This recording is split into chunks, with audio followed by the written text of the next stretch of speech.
What's up, everybody? Welcome into a new episode of the Rapala We Are Collegiate Bass podcast.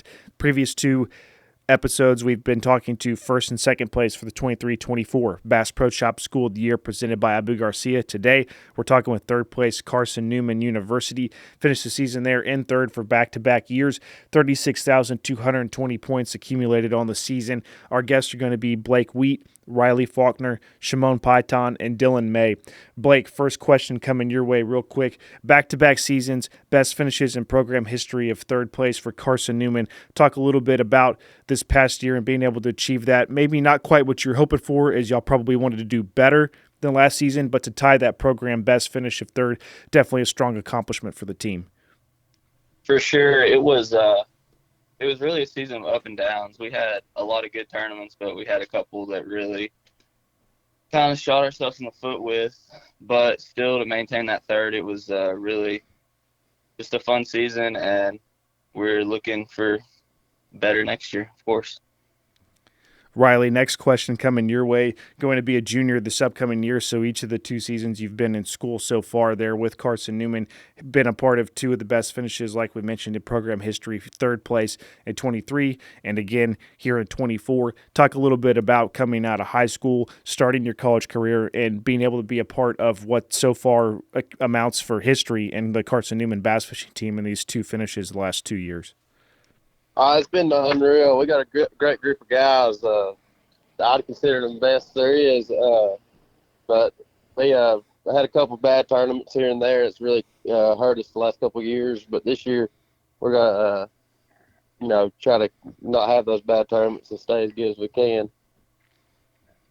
Talking about the way that the season played out for you guys, no major victories to your card. However, at the 12 major double points events across ACA, MLF, and Bass, you had your two top finishing teams inside the top 25 at 8 of those 12.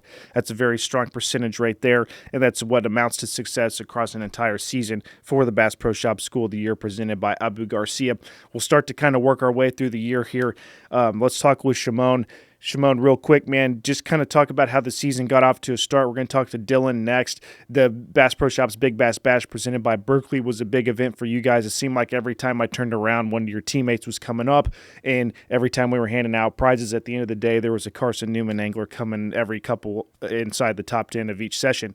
So to that point, leading up to that Big Bass Bash, talk a little bit about the start to the season and how things got going for Carson-Newman for 23-24. Yeah, I mean, we started the season pretty strong.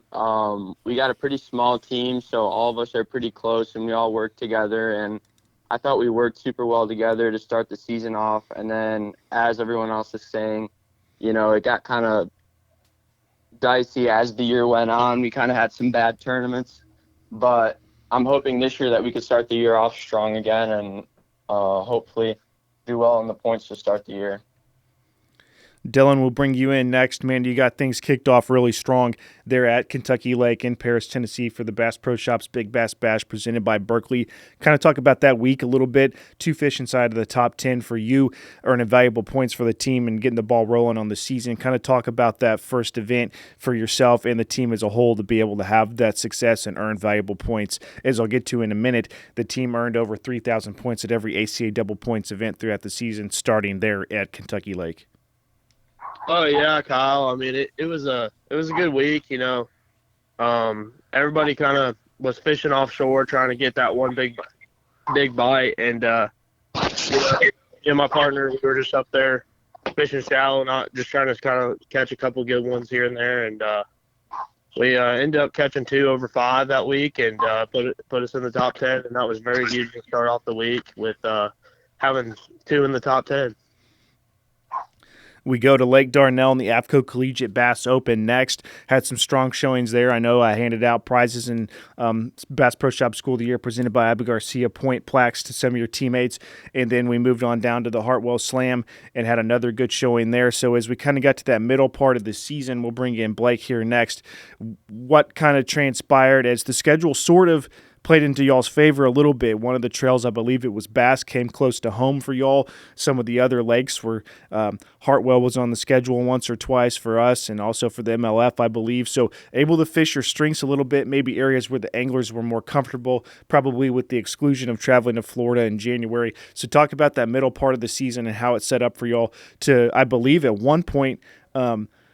I can't recall if y'all took over first place or not, but I think there might have been a stretch in there where that did happen. Talk a little bit about how that all played out in that middle run through probably about November to March and how that set you guys up. Yeah, like you said, we really got to fish areas that we had been to times, especially for the older guys. And we really just kept the ball rolling from when Kentucky Lake and had a good start. So we really just kept rolling all the way up through the spring. And as the season progresses, as we've talked with each of the teams so far, there's highs and lows. And for these teams like yourselves, first, second, and third, it's fairly consistent from start to finish, and it's hard to find a blemish along the way. Keeping that momentum going throughout a season. Riley, talk a little bit real quick.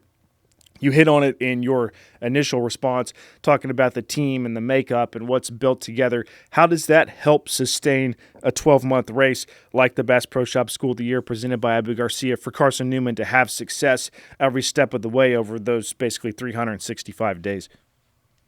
Oh, just being close to everybody. When we go to a tournament, we always know somebody in our team's got to catch them because everybody's good. And, if somebody don't catch them the first day and somebody does catch them, we always help each other out, tell people what not to do if they don't know what to do. And we always talk and go eat dinner, and everybody gets along, and that's just a big factor of doing good at every tournament throughout the year, and that's the reason we had success this year. Szymon, next question headed your way. Is the season then moves from March on into the final stretch for the ACA and the Bass Pro Shop School of the Year presented by Abu Garcia. The season is essentially about June 1st of the previous year through the end of May of that next season, concluding at the Collegiate Bass Fishing Championship presented by Bass Pro Shop. So that stretch run really kicks into gear March, April, May, of which then also the fishing picks up in terms of the spawns happening across the country. Bass are starting to bite, moving up shallow, and it's really a great time to be in the outdoors and catching fish. From that March period up until the championship, kind of talk about how that played out. And as I talk and think about it more, I do believe at some point there y'all were ranked first, and we're kind of jockeying back and forth with Montevallo right up until that point. Talk about those couple months and what played out leading up to Pickwick Lake for the ACA championship. Yeah, that part of the season's kind of tough. The semester's coming to an end. The fishing's picking up.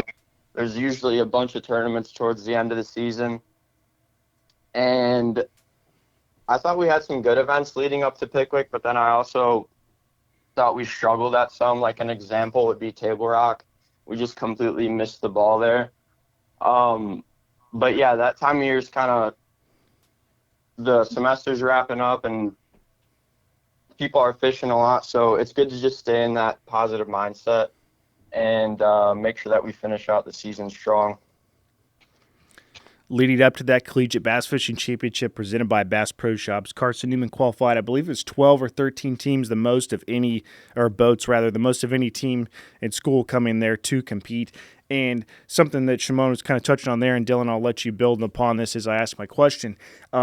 You look at these teams, particularly right here at the top, and how the season's played out for each one. It's crazy to say that if you place one or even two, or at the Triple Points event, possibly a chance for three teams outside of even just the top 25, that margin for error is very small. And that could be the difference in you winning or losing by a couple points, or if you have two or three where they don't quite go your way, you're behind by a couple thousand points. Dylan, talk a little bit about how the season plays out, and as y'all are seeing that happen, the stress and the pressure to have two teams inside the top 25, even the top 15, top 10, top 5 when you can, how that kind of plays out, and over the course of a 12-month season, if there's even one, two, maybe three blemishes, that can be the difference in finishing first, second, third, and the margin that separates those teams at the same time.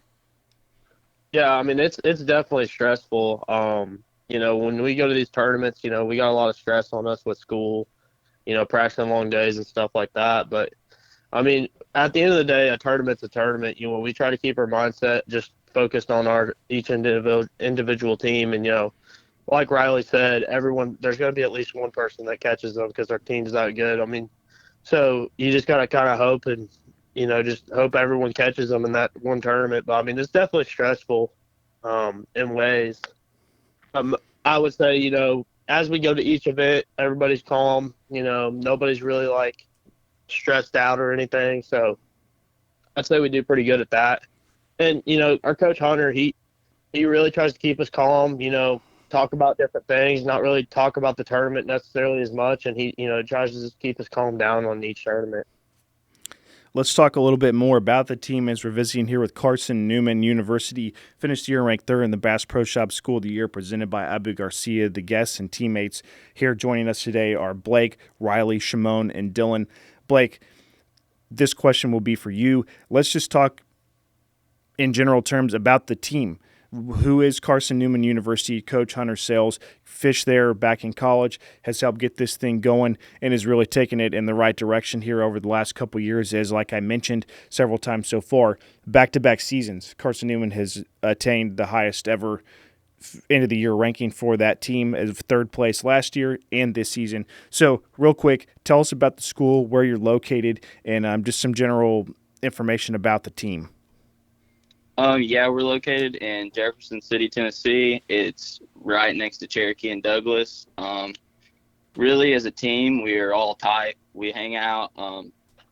Like Riley said and Dylan before, we all go and travel together.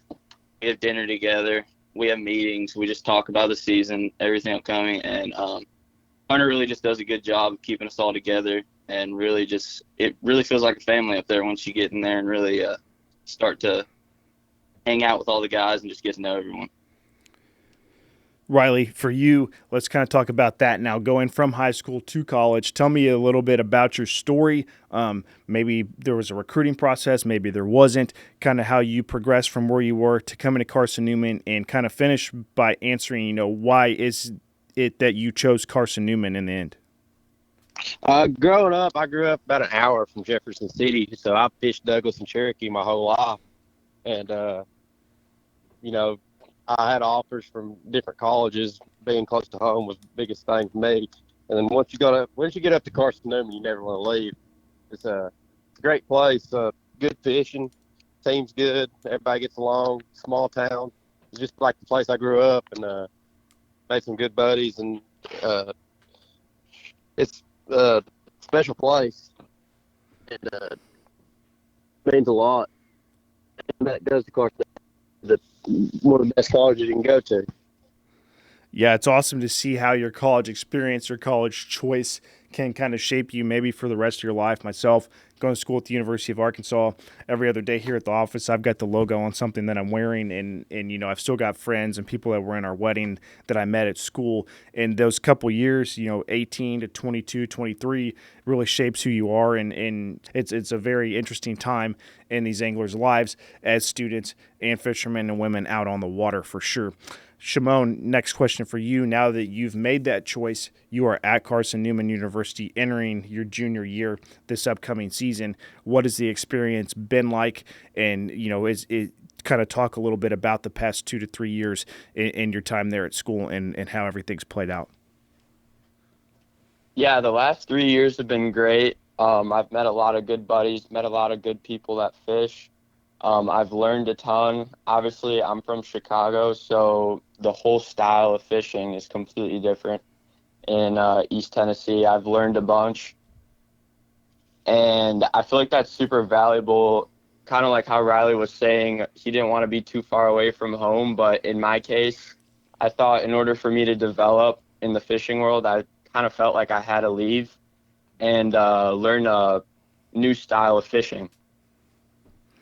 Yeah, you hear that quite a bit, whether it's Pickwick Lake, Florence and UNA, Murray State over by Kentucky Lake, you guys, Arkansas Tech's located by Lake Dardanelle, South Carolina's loaded with teams around all those fisheries over there. The teams up north have the Great Lakes and different places to go. The area where you go to school can greatly influence your fishing and your techniques and your expertise and skill going forward. Same was for me. I grew up in an area where there weren't many highland reservoirs with clear bodies of water, and by the time I graduated, I had like 8 spinning rods and reels and knew how to fish finesse techniques, and that where I went to school and the bodies of water near it influenced the way that I fished. Dylan, talk real quick here. We'll ask you a question, then we'll go around the table one more time before we wrap things up. What have you learned, kind of the same way that Szymon was talking? Are you from the area near school, and are you being able to just get better and better on those lakes, or has there been stuff that you've learned maybe they're close, or as you've traveled the country that has helped you develop as an angler? Yeah, I'm actually not too far from Szymon. I'm from Indiana, around Indianapolis. So, I mean, I kind of have the same story as Szymon. You know, if I wanted to be better coming out of high school and, you know, develop new styles of fishing and just get better in general, I knew I had to travel down south, and it's about 6 hours away from me, so it's not too far, so I can still come home and still do things and stuff like that, but it's perfect distance and everything. And yeah, I mean, I've developed, you know, learning how to live scope a little bit more, because up here in Indiana, I mean, we don't really live scope that much. It's more of a beat the bank shallow fishing, or like, you know, you fish a point that you fished for years just dragging a Carolina rig or a football jig. So it's just kind of like you don't really live scope. So when I got down there, that's one thing I've definitely learned how to do a lot more, and it's definitely progressing in the fishing world. And so I knew if I had to get better at that, you know, to be better in the fishing world, you got to be better at live scope. So that's definitely one thing that's helped. And then going to all these fisheries every year, you know, you're just learning new bodies of water, new techniques, and, you know, just hanging out and not really having much worry, you know, about money and everything with our school paying for, you know, our food, gas, and stay. It's just, you're not that stressed about, you know, making a long run and stuff. So it allows you to go do new things and learn new ways. And it's all a trial and error basis is what it is. You know, sometimes it's going to work out, sometimes it's not. Yeah, it's definitely interesting to see the evolution of anglers like yourselves in college, and then going from high school to college. The youth angler is very advanced even compared to when I was y'all's age 10, 12, 15 years ago. That's awesome to see, and kind of talking about that advancement and growth. Blake, coming into this next season, let's talk a little about incoming anglers, you know, changes to the team of outgoing anglers. What can we expect from Carson-Newman as it pertains to the roster looking to next year, as y'all look to continue to do well and improve in the Bass Pro Shop School of the Year presented by Abu Garcia? Yeah, we had quite a few guys graduate this year, which was really sad to see them go, and just building a relationship with those guys, having to see them go. But we have quite a few freshmen coming in, and I think we're going to be just fine with everyone coming in, and we're just going to keep building to our team and all our people that come in and be better than we were last year. Riley, sort of a similar question, kind of package it a different way. Going into this next season, maybe from last year to this year, what are you looking for that could help you guys improve? Whether it is adding anglers, possibly some scheduling deals where guys have familiarity with bodies of water, whether it's close to school or maybe from where they are back home. Kind of looking into the 24-25 season from last year to this year, what might be changing that you think could be conducive to improvement for Carson-Newman? We lose a lot. We lost a lot this last year, but our freshmen this past year were unreal. You know, they scored a bunch of points for us. Blake and all the other ones done good. So we lost a lot, but it was at the end of the day, we didn't. You know, we've got a great group of guys. Got to be sophomores, and then we got a great group of guys coming in. That's got to be freshmen. That's locals, and then people from all across the country. Hunter does a really good job of recruiting, and our program's got to where we can just about pick any angler we want out of the high school fishing, and that means a lot, because when we go to travel, we can kind of, you know, base a travel off of our freshmen. You know, if they're from locals and stuff, we can kind of pick who we send to where, and that means a lot when we travel and helps us do good in Team of the Year and everything. Speaking of that Bass Pro Shop School of the Year presented by Abu Garcia, the 24-25 season's underway. Get over to collegiatebasschampionship.com. Find those qualifying points-eligible events that are on the calendar currently, with more to be added as they come in. Szymon, for you, looking forward to that next season as we're getting started right now. What is the goal for Carson-Newman as it pertains to that final end of the season ranking next year? Where do y'all want to finish that season? Yeah, I'm sure all these guys on this podcast are going to say that we need to be in the first spot, and I really hope that that's going to happen, especially with the fall that we had last season. I really hope that we can replicate that this upcoming season and just keep the ball rolling, but it would just mean everything for our program, especially since before Pickwick we were in second and then fell to UNA to third. That really kind of hurt us as a team, but I think it's going to give us a lot of motivation going into this fall. We've talked a little bit about it. The answer's probably already fairly written here, but Dylan, I'm going to ask the question and let you respond. For next season, Szymon just said it, the goal, wanting to finish the year ranked number 1 in the Bass Pro Shop School of the Year presented by Abu Garcia. What's got to happen, whether it's something different than what happened this past season or just, the obvious stepping stones that lead towards a victory, kind of lay out, for Carson-Newman to finish the year ranked number 1, we've got to do what? Oh, yeah, obviously the goal is to get to that number 1 spot. So, I think we had a really good fall this past season. We had a really, really good fall. We had a bunch of top 10s, a bunch of people qualified for the ACA National Championship. And so, if you really couldn't ask for a better fall last year. Coming into the spring, though, we started off pretty good. And then, as the year progressed and classes got harder and everything, I think, we definitely dropped a couple tournaments there, like Table Rock, like Riley said, and a couple other MLF tournaments and stuff like that. So, I think for us to be in that number 1 spot, it has to be, everything has to align perfect. You have to have a great fall and a great spring. And, it's really hard because, these other programs are really good too. We're not just the only program that is just like ours. So, if I had to think, we just have to keep our heads down and let God, just put us through if we want to be on that top spot. That'll wrap up our interview with the third-place team from this past season, the Bass Pro Shop School of the Year, presented by Abu Garcia, Carson-Newman University. Our guests today were Blake Wheat, Riley Faulkner, Szymon Piton, and Dylan May. Guys, thank y'all for taking the time to join us here today. Look forward to seeing y'all out on the trail this upcoming season. Enjoy the rest of your summer and safe travels on the way back to school next month. Thank you. For sure. Yep. Thanks.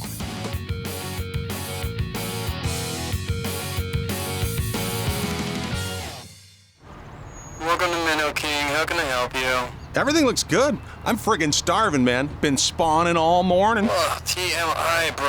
What do you want? I'll take a Crush City freeloader and gizzard shad. Anything to drink. Water. Pull ahead, please. Welcome to Minnow King. We're gonna have what he's had. Yeah, throw me in a net BLT, too. Pull ahead, please.